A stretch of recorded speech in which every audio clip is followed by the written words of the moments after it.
નમસ્કાર મિત્રો, સ્વાગત છે તમારું એચએનજીયુ સ્ટડી પોઈન્ટ યુટ્યુબ ચેનલના એક નવા વિડીયોમાં. ટાટ સેકન્ડરી પરીક્ષાનું ફાઇનલ પરિણામ છે એ જાહેર કરી દેવામાં આવ્યું છે. તો આજના આ વિડીયોની અંદર આપણે જોઈશું કે આ પરિણામ છે એ તમે કેવી રીતે ચેક કરી શકો છો, તમારા જે છે એ કેટલા માર્ક્સ આવ્યા છે તો તમે પાસ ગણાશો, એટલે કે ટાટ એસ પરીક્ષાનું કટ ઓફ કેટલું રહ્યું છે આપણે એના વિશે વાત કરીશું.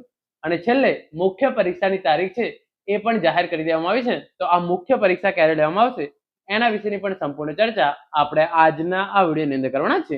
તો પહેલા આપણે પરિણામનું જાહેરનામું જોઈ લઈએ, એના પછી તમે રિઝલ્ટ કેવી રીતે ચેક કરી શકો છો આપણે એના વિશેની વાત કરીશું. તો તમે જોઈ શકો છો, રાજ્ય પરીક્ષા બોર્ડ શિક્ષક અભિરુચિ કસોટી માધ્યમિક 2026 પ્રાથમિક પરીક્ષાના પરિણામનું જાહેરનામું તારીખ 4/7/2026 ના રોજ જે છે એ આ પરિણામ જાહેર કરી દેવામાં આવ્યું છે. અહીંયા જે તમામ ઇન્ફોર્મેશન આપેલી છે તમે જોઈ શકો છો. આ પરીક્ષા જે છે એ 3/5/2026 રવિવારના દિવસે જે છે એ લેવામાં આવેલી હતી. પરીક્ષા પૂર્ણ થતા 8/5/2026 ના રોજ તમારી ઓએમઆર શીટ છે એ જાહેર કરવામાં આવી હતી. ઓએમઆર શીટ તમારી આવી ગયા અને પછી પ્રોવિઝનલ આન્સર કી તારીખ 16/5/2026 ના રોજ પ્રસિદ્ધ કરવામાં આવી હતી. જે પ્રોવિઝનલ આન્સર કી ની અંદર વાંધા અરજી હતી એ તમામ જે છે એ વાંધા અરજી કર્યા પછી તારીખ 25/6/2026 ના રોજ ટાટ એસ પરીક્ષાની ફાઇનલ આન્સર કી છે એ રાજ્ય પરીક્ષા બોર્ડ દ્વારા જાહેર કરવામાં આવી છે. 3/5/2026 ના રોજ પરીક્ષા અને 25/6/2026 ના રોજ ફાઇનલ આન્સર કી જે છે એ જાહેર કરવામાં આવી હતી.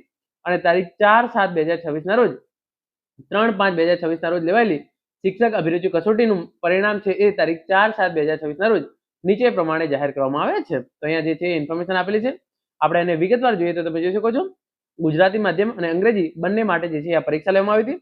ગુજરાતી માધ્યમની અંદર કુલ 2,05,475 ઉમેદવારો નોંધાયેલા હતા અને અંગ્રેજી માધ્યમની અંદર 5,105 ઉમેદવારો હતા. તો કુલ 2,10,580 ઉમેદવારો હતા. એની અંદર જે ગુજરાતી માધ્યમમાં 1,81,520 ઉમેદવારો હાજર રહ્યા હતા. અંગ્રેજી માધ્યમની અંદર 3,510 ઉમેદવારો જે છે એ હાજર રહ્યા હતા. ટોટલ 1,85,030 ઉમેદવારો જે છે એ ટાટ એસ પરીક્ષાની અંદર હાજર રહ્યા હતા, એટલે કે એમણે ટાટ એસ ની પરીક્ષા આપેલી હતી.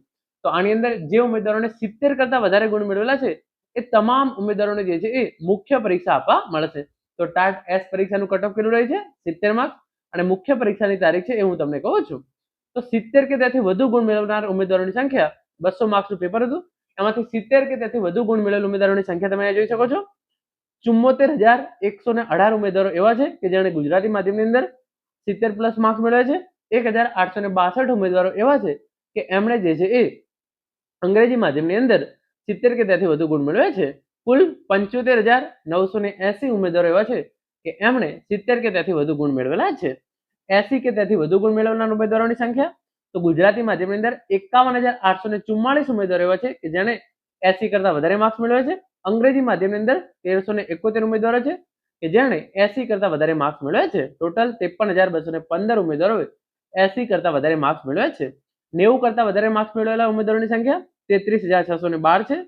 100 કે તેથી વધુ ગુણ મેળવનાર ઉમેદવારોની સંખ્યા 26,444 છે અને કુલ 3,628 ઉમેદવારોએ આ પરીક્ષાની અંદર 120 કરતા વધારે ગુણ મેળવ્યા છે.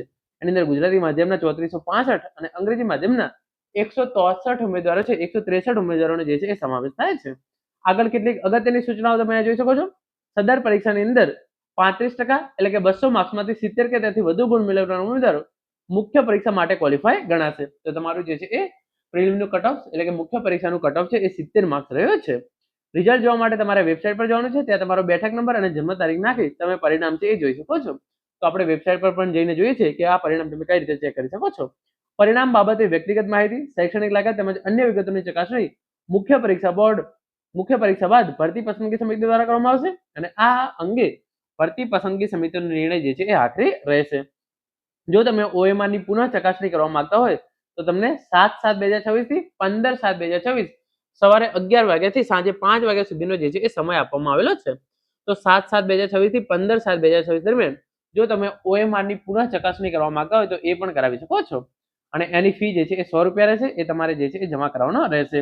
અને પુનઃ ચકાસણી માટેની જે અરજી છે એ પણ તમને અહીંયા નીચે આપવામાં આવેલી છે. આ પ્રમાણેની તમે જોઈ શકો છો. આ અરજી છે આની તમારે પ્રિન્ટ નીકાળી આની અંદર તમામ વિગતો ભરી અને તમારે જે છે એ અરજી કરવાની રહેશે. હવે મુખ્ય પરીક્ષાની તારીખો તમે અહીંયા જોઈ શકો છો. સદર પરીક્ષા અંતર્ગતની ગુજરાતી માધ્યમ અને અંગ્રેજી માધ્યમની મુખ્ય પરીક્ષાનું સંભવિત આયોજન 16/8/2026 ના રોજ કરવામાં આવનાર છે. તો તમારી અંગ્રેજી અને ગુજરાતી માધ્યમની પરીક્ષા 16/8/2026 ના રોજ લેવામાં આવશે. તો આ પ્રમાણે તમે જોઈ શકો છો. મુખ્ય પરીક્ષા માટે તમારે બીજે કોઈ પણ આવેદનપત્ર કે ફી ભરવાની થતી નથી. હોલ ટિકિટ અને અન્ય વિગતો જે છે એ બોર્ડની વેબસાઇટ પર મૂકવામાં આવશે. તો આ પ્રમાણે તમે જોઈ શકો છો ટાટ એસ પરીક્ષાનું પરિણામ છે એ જાહેર કરવામાં આવ્યું છે. કટ ઓફ રહ્યું છે આપણું 70 માર્ક્સ અને મુખ્ય પરીક્ષાની તારીખ તમે અહીંયા જોઈ શકો છો એ છે 16/8/2026. તો રિઝલ્ટ જોવા માટે તમારે શું કરવું એના વિશે આપણે વાત કરીએ તો તમે જોઈ શકો છો ટેલિગ્રામની અંદર જે છે એ લિંક આપવામાં આવેલી છે. આ પ્રમાણે તમે ટેલિગ્રામની અંદર આવશો તો તમને જે છે એ તમામ ઇન્ફોર્મેશન મળી જશે. મુખ્ય પરીક્ષા 16/8/2026 ના રોજ લેવામાં આવશે. 70 થી વધુ માર્ક્સ મેળવનાર ઉમેદવારો જે છે એ મુખ્ય પરીક્ષા માટે લાયક ગણવામાં આવે છે. પછી અહીંયા આપેલી છે ટાટ એસ રિઝલ્ટ લિંક. તો આપણે રિઝલ્ટ લિંક પર ક્લિક કરીશું તો અત્યારે વેબસાઇટ ઉપર લાખો વિદ્યાર્થીઓ એક સાથે એમનું જે છે એ રિઝલ્ટ ચકાસવાનો ટ્રાય કરી રહ્યા છે. તો એના કારણે જે છે એ અત્યારે વેબસાઇટ છે એ ખુલી રહી નથી. પરંતુ તમે ટેલિગ્રામ ચેનલની અંદર તમને જે લિંક આપવામાં આવી છે એ લિંક તમે જે છે એ સિમ્પલી ઓપન કરશો તો તમારા સામે જે છે એ ડાયરેક્ટ રિઝલ્ટનું પેજ જે છે એ ખુલી જશે. ત્યાં તમારે તમારો જે છે એ માત્ર સીટ નંબર નાખવાનો છે. સીટ નંબર તમે સૌ પહેલા તમારે જે છે એ સિલેક્ટ કરી લેવાનું છે ટાટ એસ પ્રિલિમ્સ. તમારે જે છે એ પરીક્ષા છે એ સિલેક્ટ કરી લેવાની છે ટાટ એસ પ્રિલિમ્સ. પછી ત્યાં તમારે તમારો જે છે એ સીટ નંબર નાખવાનો છે, તમારી ડેટ ઓફ બર્થ નાખવાની છે અને એના પછી તમે જે છે એ ઓકે નું બટન આપેલું હશે કે લોગિન નું બટન આપેલું છે તમે એના પર ક્લિક કરશો તો તમારું જે રિઝલ્ટ છે તમારે કેટલા માર્ક્સ આવે છે એ તમારા સામે આવી જશે. સૌપ્રથમ ટાટ એસ જે છે એ એક્ઝામ સિલેક્ટ કરવાની છે પ્રિલિમ્સ. ટાટ એસ પ્રિલિમ્સ તમારે એ રીતે સિલેક્ટ કરવાનું છે. સીટ નંબર અને ડેટ ઓફ બર્થ નાખી તમારું જે છે એ પરિણામ તમે જોઈ શકો છો. તો મિત્રો આ હતો આજનો વિડીયો જેની અંદર આપણે તમામ ઇન્ફોર્મેશન ટાટ એસ પરીક્ષાનું આ રિઝલ્ટ જાહેર કરવામાં આવ્યું છે એના વિશે મેળવે છે. આશા રાખું છું આજનો આ વિડીયો તમને ચોક્કસથી ઉપયોગી થશે. Thank you so much for watching.